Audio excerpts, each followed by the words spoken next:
서울 집값 오르는데 대책 안 보여. 잠실루엘 국평 48억에 팔렸다. 잡내화와 신고가 경쟁. 최근에 나온 잠실 관련 부동산 기사입니다. 선생님은 요즘 잠실 어떻게 보세요? 불과 2달 전보다 2에서 3억은 올라서 좀 떨어졌으면 하시나요? 사실 잠실 많이 올랐습니다. 심지어 뉴스에서도 잠실이 속한 송파구가 최고로 올랐다고 대서특필하고 있는 상황이라 잠실에서 집을 살 순 있겠나 하는 안타까움 느끼시는 것도 공감하는데, 저는 선생님께서 현장 상황 적극적으로 체크는 하시되 냉정하게 접근하셨으면 좋겠습니다. 왜냐면 잠실의 거래량, 호가에서 이상한 흐름이 보이기 때문인데요. 이번에는 잠실 집값에 대한 자세한 이야기를 준비했습니다. 이 영상을 끝까지 보시면 지금 잠실 집값이 어떻게 흘러가고 잠실 가격 앞으로 어떻게 될지 아시게 됩니다. 저의 이야기 참고하셔서 좋은 판단하시고 도움이 되신다면 구독도 부탁드리고, 잠실에서 매매 전월세 찾는 분은 화면에 마청풀 대표번호로 연락을 주십시오. 저희가 선생님께 딱 맞는 매물 골라드리도록 하겠습니다.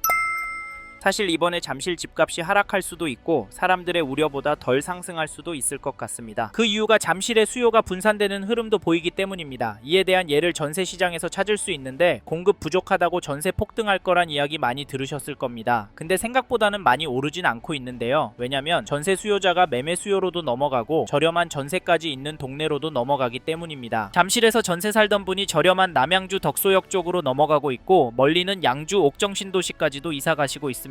또 1인 가구 스토리를 이야기해보면 리센츠의 소형 보시던 분도 가격이 많이 오르니까 부담돼서 이번에 분양한 신축 오피스텔 몽촌토 성격 테라사이리로 넘어가는 모습도 보이기 때문에 환율 치솟듯이 집값이 오르진 않겠다 생각도 드는데요. 그렇다고 너무 손 놓고 계시면 안 됩니다. 왜냐면 지금 잠실 집값은 여전히 움직이기 때문인데, 내년 1월부터 입주를 시작하는 2678세대 잠실 레미안 아이파크 전용 84 10월 29일에 24층 물건이 41억에 신고가 찍어 쓴 거래 보고 말이 안 된다, 계약 취소 나올 거다 했지만 계약 취소는커녕 실제 현장에서는 문의가 빗발치고 있습니다. 오를 것 같은 불안감에 잠실 지켜보시고 있는 분들이 연락을 주셔서 조목조목 물어보시는 건데요. 지금은 호가가 조정이 되고 있긴 합니다. 물론 잠실 레미안 아이파크 너무 높았기 때문에 당연한 수순이긴 합니다. 잠실 레미안 아이파크 매매가, 전월세 매물 가격이 궁금하신 분은 화면에 마청풀 대표번호로 연락 주시고, 신고가 찍고 문의가 빗발치는 잠실 레미안 아이파크 때문인지 송파구의 흐름이 눈에 더 들어오는데요. KB 매매 지수를 찾아보시면 송파구도 여전히 상승하는 추세로 나오고 전주 대비 0.449% 상승한 것이 확인됩니다. 상승률은 여전하죠. 전세지수도 보시면 전주 대비 0.252% 올랐는데요. 송파구는 전세지수가 매매지수보다 덜 오르고 있습니다. 이건 뭘 보여주는 걸까요? 이에 더해서 송파구의 매매 물건이 줄어들고 있기 때문에 특히 매매 가격 오를 가능성도 있습니다. 특히 요즘 잠실에서 살다가 하남이나 구리 쪽으로 집을 사서 넘어가는 분들 이야기 들려오는데요. 직장과 거리가 나쁘지 않다고 하시지만 다시 서울권으로 들어오실 수 있을지 걱정되는데, 솔직히 웬만하면 이런 선택은 신중하게 하셨으면 좋겠는데요. 왜냐면 잠실이 서울이라 사놓고 기다리면 돈 될 곳이라는 시각은 여전하기 때문입니다. 물론 떨어질 가능성도 있다곤 하지만 잠실은 교육은 물론 자체 생활 인프라도 좋고 강남, 광화문권과 접근성도 좋은 편이고 집값 오를 만한 단지들이 많기 때문에 장기적으로 잠실을 접근하신다면 수익이 괜찮을 거라고 예상을 하는데요. 게다가 이 단지 보시면 2007년 8월 입주한 3696세대 규모 단지 트리지움 전용 84 거래 내역을 보시면 11월 20일에 330동 16층 물건이 31억 4천에 거래를, 11월 12일은 312동 22층 물건이 32억 3천에 계약이 되었습니다. 여기 가격은 어떠신가요? 안타깝지만 이 단지 가격은 오르고 있습니다. 더 놀라운 건 이런 단지들이 잠실동에 여전히 많고 늘어나고도 있다는 점인데요. 집값이 너무 비싸니까 여기도 전월세 찾는 분은 여전한 것 같습니다. 그럼에도 잠실에 집을 사는 분들이 있는데 그분들은 도대체 왜 집을 사는 걸까요? 제가 보기엔 원인 중에 하나가 서울에서 투자할 곳이 없다 보기 때문이라고 생각합니다. 제가 느끼기엔 이렇게 매수 심리가 꿋꿋해서 저희는 지금 잠실 부동산도 유심히 보시라, 적극적으로 움직이시라 말씀을 드리고, 내년 초부터 정말 심각한 상황이 나올 수 있다라고까지 말씀을 드리는데, 선생님께서는 이 부분 어떻게 보세요? 사실 저희는 이런 내용들을 무시하고 무작정 기다리면 된다라고 생각하시면 이번 텀이 지나면 잠실은 더 올라서 내 집 마련 쉽지 않을 것 같다, 차라리 마음 편하게 전세로 들어가셔서 최소한 10년 이상 꿋꿋하게 돈을 모으시고 은퇴하신 후 돈에 맞춰서 보시기에 가성비 좋은 곳으로 이사하셔서 마음 편하게 돈 쓰시길 추천드리고 있는데요. 근데 자기 집에서 사는 사람 집값 오르는데 내 전세값 얼마 오를까, 집 주인이 들어오는 건 아닐까 가슴 졸이고 있는 것도 버티기 힘듭니다. 왜냐면 잠실은 한번 오르면 1억 2억씩 오르니까요. 사실 이게 현실이 될 것 같아서 저희는 선생님께서 잠실에 관심 있는 단지가 있으시다면 적극적으로 움직이셨으면 좋겠습니다. 아셨죠? 그리고 저희 말에 공감하시는 분이라면 지금 잠실 안에 이 단지도 꼭 체크해 보십시오. 그게 어디냐면, 죄송합니다, 잠깐 3초만 내주셔서 구독 부탁드립니다. 말씀드립니다. 구독 눌러주시는 여러분 대대손손 부자 되실 텐데, 왜냐면 유익한 부동산 정보로 돈 버실 거니까요. 댓글 상단에 있는 카카오 채널도 추가해 주시면 마청풀에서 드리는 분양 정보, 급매 물건 정보도 받아보실 수 있습니다. 마청풀 카카오 채널도 추가 부탁드리고, 잠실 아파트 전월세 매물 정보가 필요하신 분은 화면에 마청풀 대표번호로 연락 주시면 자세히 설명해 드리겠습니다. 감사합니다.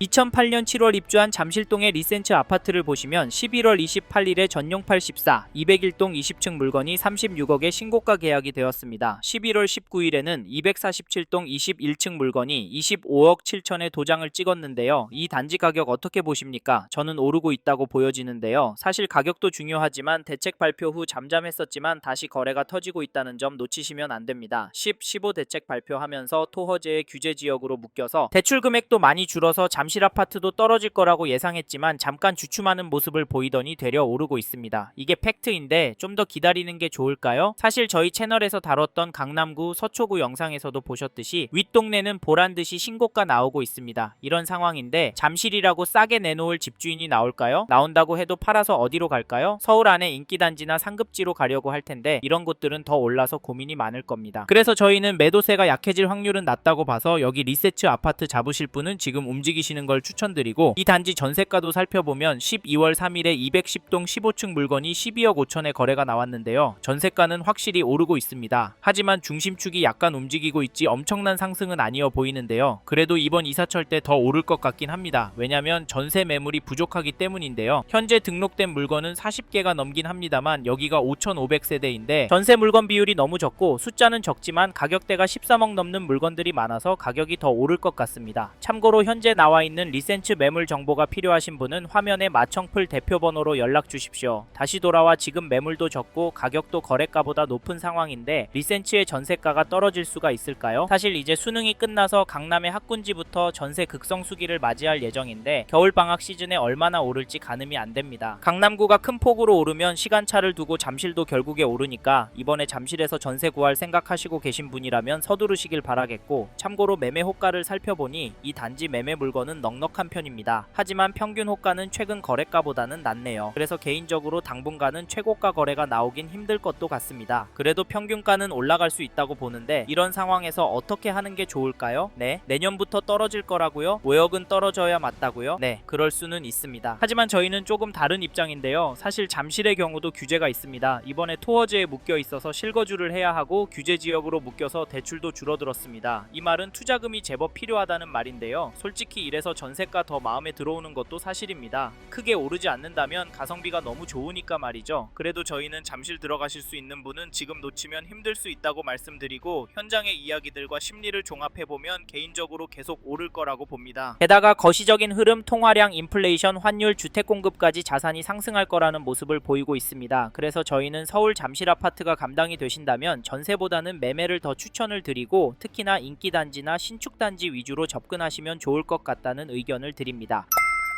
이번 영상에서 서울 송파구 잠실 아파트 현황과 앞으로 어떻게 될지에 대한 저의 생각을 말씀드렸습니다. 관심이 가신다면 영상이 끝나고 이 지역에 대해 좀 더 검색해 보시길 바랍니다. 이번 영상에서 언급된 내용들에 대하여 더 궁금하신 내용이 있으시다면 댓글로 남겨주세요. 최대한 빠르게 답변을 드리도록 하겠습니다. 다음 영상에서도 부동산 투자에 도움이 되는 정보 나누어 드리도록 하겠습니다. 구독과 좋아요 그리고 알림 설정 부탁드립니다. 감사합니다. 좋은 하루 보내세요.